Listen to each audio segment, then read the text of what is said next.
নমস্কার বন্ধুরা, নন্দিনী সিম্পল কুকে আপনাদের সবাইকে জানাচ্ছি স্বাগত। আজকে হাজির হয়েছি দারুণ টেস্টি একটি স্ন্যাক্স রেসিপি নিয়ে। এই রেসিপিটি সন্ধ্যাবেলায় খুব ঝটপট করে বানিয়ে নিতে পারেন। দারুণ টেস্ট হয়। বাইরে দেখবেন, বাড়িতে একবার বানিয়ে দিলে দেখবেন বাইরে চাট পকোড়া সব ভুলে যাচ্ছে, এতটাই টেস্ট হয় এই রেসিপিটি। তাহলে দেরি না করে চলুন বন্ধুরা রেসিপিটি দেখে নেওয়া যাক। এই রেসিপিটি তৈরি করার জন্য প্রথমে আমি এদিকে সেদ্ধ করে নিয়েছিলাম দুটো আলুকে আগে থেকেই। এখানে আমি দুটো আলু ব্যবহার করব, তো আলুগুলোকে আগে থেকে সেদ্ধ করে নিয়েছিলাম। এবারে আমি গ্রেট করে নেব, একদমই মিহি করে গ্রেট করে নেব, তাহলে আলুর কোনো দলা বেঁধে থাকবে না।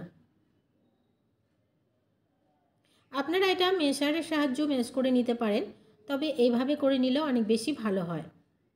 দুটো আলুকে আমি গ্রেট করে নিলাম। এবারে এই আলুতে দিয়ে দিচ্ছি কাপ মেপে, 4 কাপ মেপে আমি এখানে সুজি দিয়ে দিচ্ছি। আপনারা যতগুলো তৈরি করবেন সেই হিসাব করে এখানে সুজিটা নিতে হবে। তো আমি 2 কাপ আরও হাফ কাপ এখানে সুজি নিয়ে নিলাম। এবারে দিয়ে দেব স্বাদ মতো লবণ, আর দিয়ে দেব হাফ টিস্পুন থেকেও কম গোলমরিচের গুঁড়ো। এবারে দই দিয়ে মেখে নেব। দইটা দেব চামচ মেপে, আমি এখানে দই দিচ্ছি না, এখানে চামচ দিয়ে আমি অল্প অল্প করে দইটা নিচ্ছি। এখানে আমি যে কাপ মেপে সুজি নিয়েছিলাম সেই কাপের 1 কাপ আমি এখানে সুজি নিয়েছি, দইটা নিয়েছি। এবারে অল্প অল্প করে দই দিয়ে প্রথমে মাখবো। খুব বেশি দই হয়ে গেলে এই রেসিপিটা একদমই ভালো হবে না, সেই কারণে আমি চামচের সাহায্যে অল্প অল্প করে দই দিয়ে মাখছি।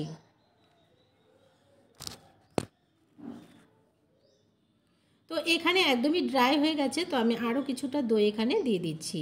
পুরো দইটাই আমার এখানে ব্যবহার করে নিয়েছি, লাগবে 1 কাপ দই মোট লেগেছে এখানে আমার। এবারে যে বাটিতে আমি দইটা নিয়েছিলাম সেই বাটিটা ধুয়ে একটুখানি জল দিয়ে দিচ্ছি। খুব বেশি জল দেওয়া যাবে না, অল্প পরিমাণে জলটা দিতে হবে। এবারে খুব ভালো করে একটু হাতের সাহায্যে মেখে নিচ্ছি। সুজিটাকে আগে থেকে ভিজিয়ে রাখার কোনো প্রয়োজন নেই।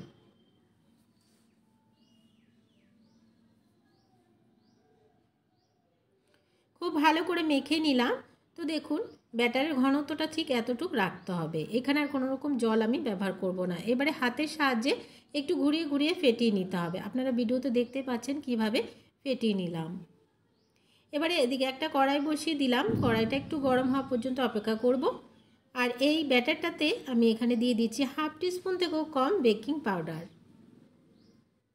বেকিং পাউডারটা দিয়ে আবারও চামচের সাহায্যে খুব ভালো করে একটু ঘুরিয়ে ঘুরিয়ে মেখে নিচ্ছি। ব্যাটারটা আমাদের একদমই রেডি হয়ে গেল। এবারে এদিকে যে কড়াইটা বসিয়েছিলাম সেই কড়াইতে দিয়ে দিচ্ছি পরিমাণ মতো তেল। এই রেসিপিটি খুব তাড়াতাড়ি হয়ে যায়, যখন উষ্ণ উষ্ণ তেলটা গরম হয়ে যাবে তখনই বলের মতো করে একটু একটু করে ব্যাটারটাকে দিয়ে দিতে হবে। একবারে আমি অনেকগুলো দিয়ে দিলাম। গ্যাসের ফ্লেমটাকে লোতে রেখে ভাজতে হবে। আর দেখুন যখনই দেখবেন ভাজা হয়ে আসছে তখন দেখবেন উপরের দিকে উঠে আসবে, তখনই উল্টে পাল্টে দিতে হবে। ওই পাশটা একটু ভাজা হয়ে গেছে, এবার আমি উল্টে দিচ্ছি। সবগুলো দেখুন কত সুন্দর বলের মতো ফুলে যাচ্ছে।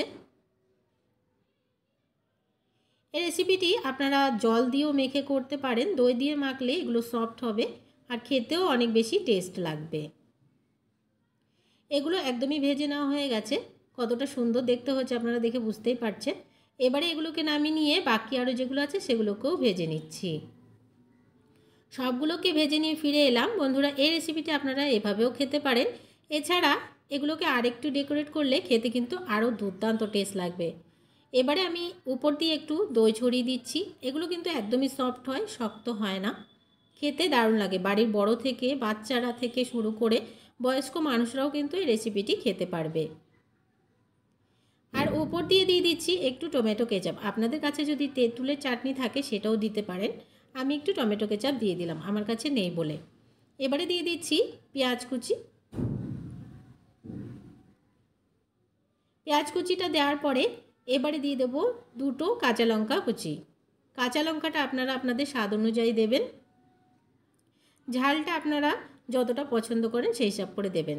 এবারে দিয়ে দিচ্ছি ওপর দিয়ে একটু চাট মশলা ছড়িয়ে। রেসিপিটি আমাদের একদমই রেডি হয়ে গেল। এবারে গরম গরম সার্ভ করুন। দুর্দান্ত টেস্ট হয় বন্ধুরা।